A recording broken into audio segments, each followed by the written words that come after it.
kabajamoo ministeera muummee baga nagaan dhuftan.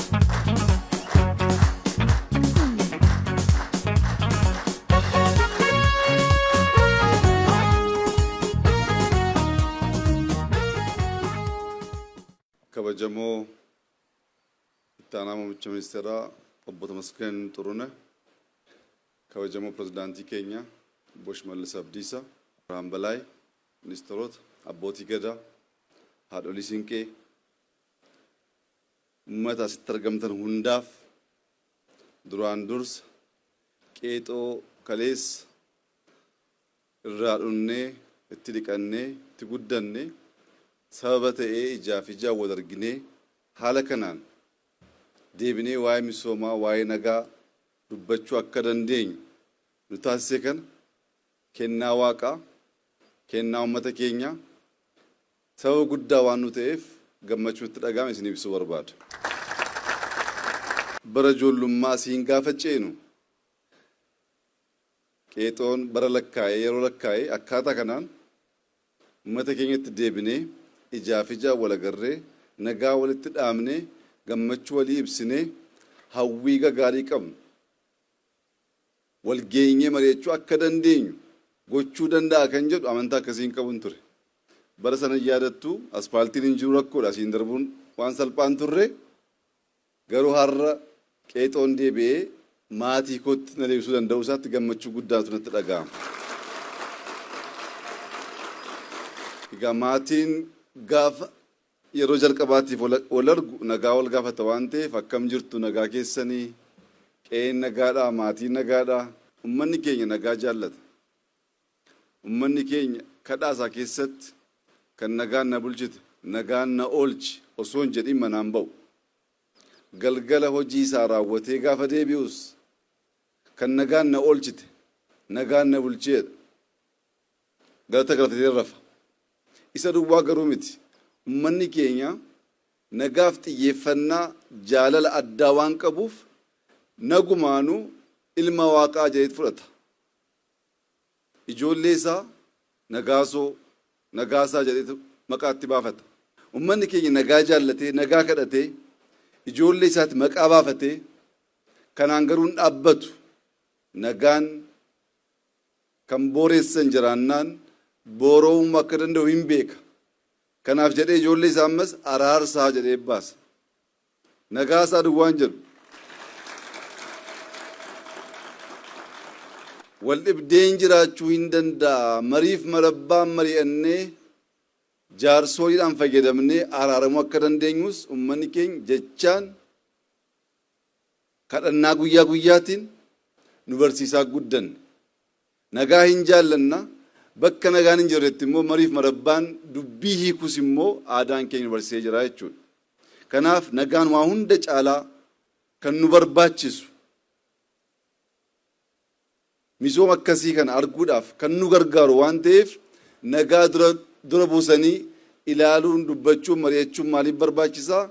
Godinni kun woo xiqqaate waggaa 30 waggaa 40 keessatti akkuma isin beektan nagaa guutuu argatee waa'ee misoomaa yaaduu hin dandeenye. Bara ijoollummaa keenya irraa kaasnee naannoon kun al tokko boqochaa rakkoo keessa galaa al tokko boqochaa rakkoo keessa galaa gara misoomaatti xiyyeeffatee hojii keessa galuu hin dandeenye.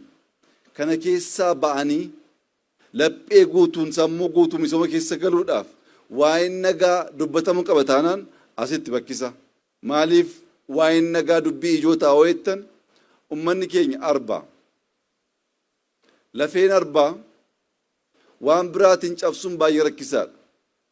Lafee arbaa cabsuuf namoonni arba cabsuu barbaadan jalqaba lafee arbaa biraa barbaadu.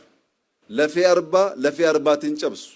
Lafeen cabne kana cabsuuf lafee keenya fayyadamuun dirqama waan ta'eef bara baraan rakkoon naannoo keenyatti uummata keenyatti mudachaa uummanni keenya uumama kenname irraa fayyadamee misoomuu jijjiiramuu osoo qabu bara baraan waa'ee naannoo kanaa gaafa yaanu dubbiin nageenyaa dubbiin ba'anii galu dubbiin yaadanii hojjechuu rakkoo ta'ee tureera.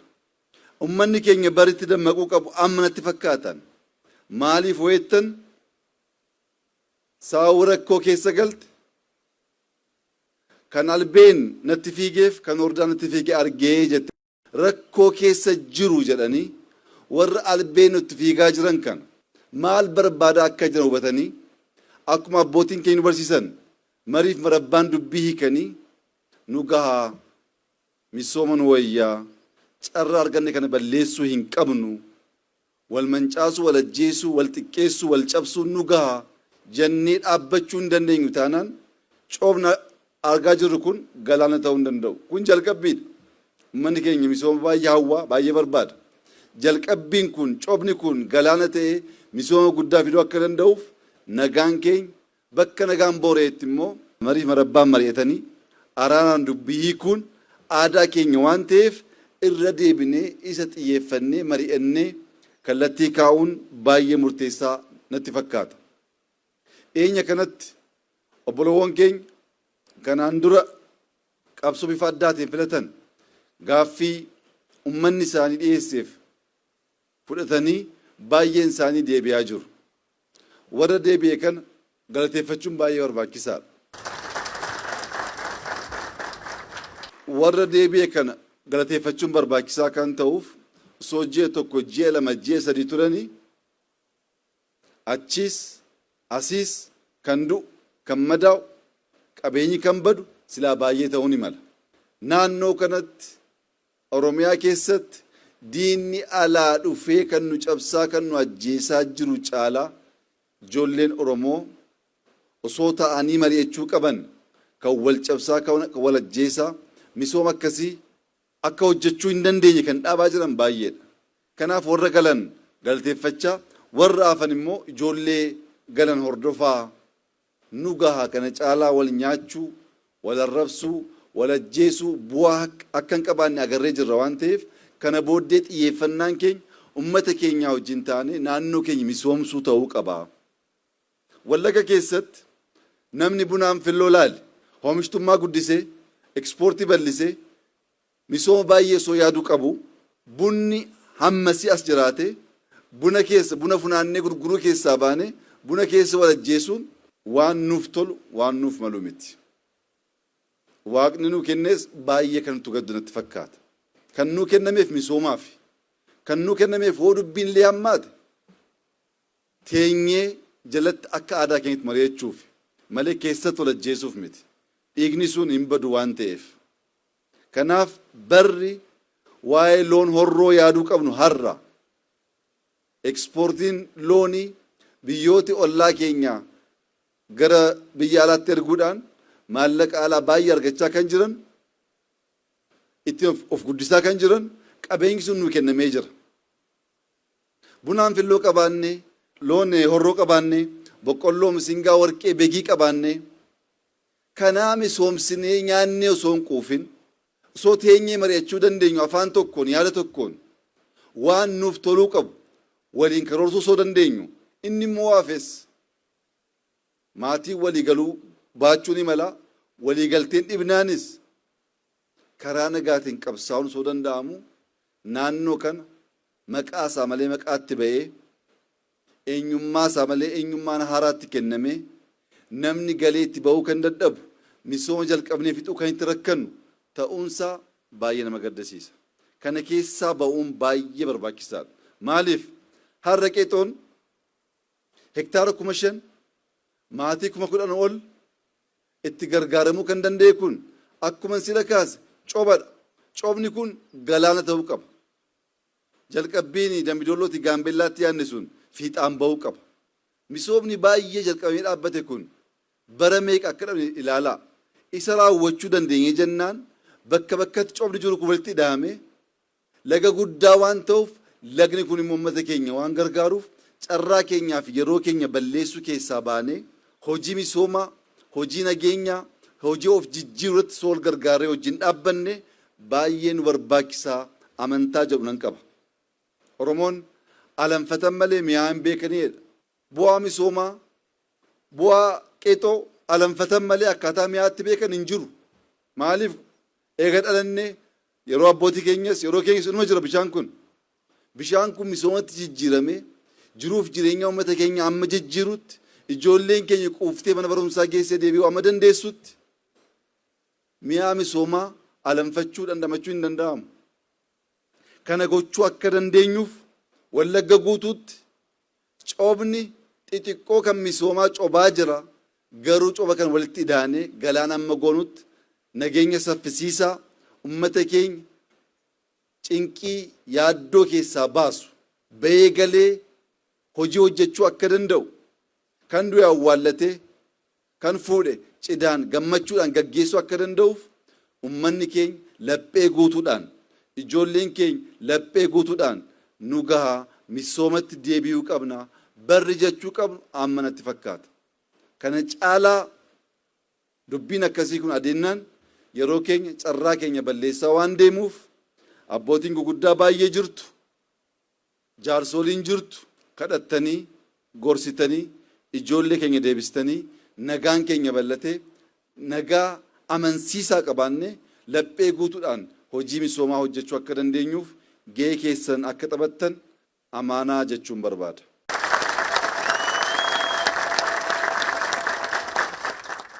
Uummanni kun qabsoodhaan hin beekamu. Qabsoo biyya keessaa, qabsoo naannoo isaa keessaa duwwaa osoo hin taane bakka rakkootti, bakka barbaachisaa ta'etti biyya alaas qabsaa'ee jira. Abdii Saagaa hundi keenya hin beekne. Biyya ormaatti orma kan rakkisaa beef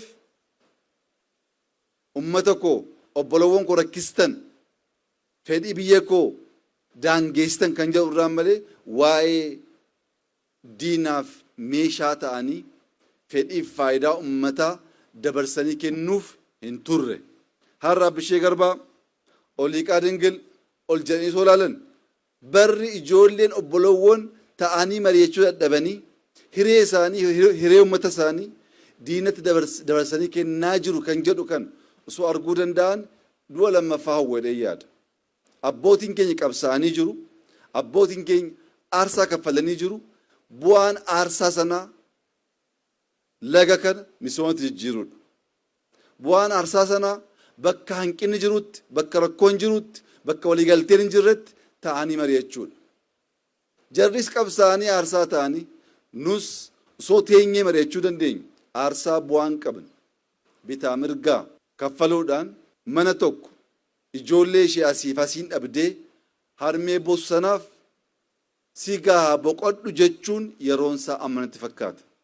Gama kootiin bara dheeraa booddee as deebi'ee isin arguu danda'uu kootti naannoo kanatti misoomni akkasii jalqabamuusaa kooyidarri baadiyyaa kooyidarri magaalaa jalqabbii xixiqqoo mul'achuunsaa uummanni keenya gammadee wal hammatee wal simachuusaa gammachuu addaatiin ilaala.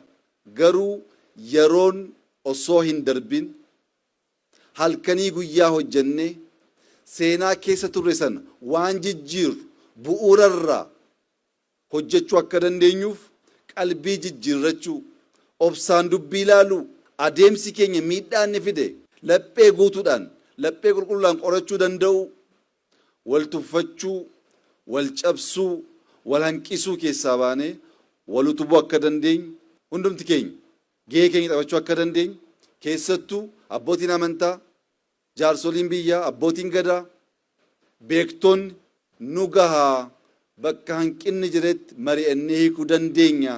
Kana booddee kan nu barbaachisu waliin taane misooma fiduudha. Kallattiin itti adeemnu garaagarummaa qabaannaan karaa nagaatiin qabsaa'uu hin dandeenye jennee woo murteessuu dandeenya.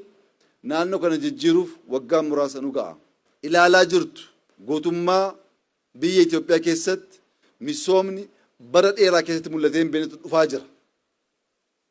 Kun as ga'ee ummata keenya jijjiiruu akka danda'uuf gama keenyaan qophii guddaa, fedhii guddaa, kaayyoo guddaa akka qabnu isinii ibsaa.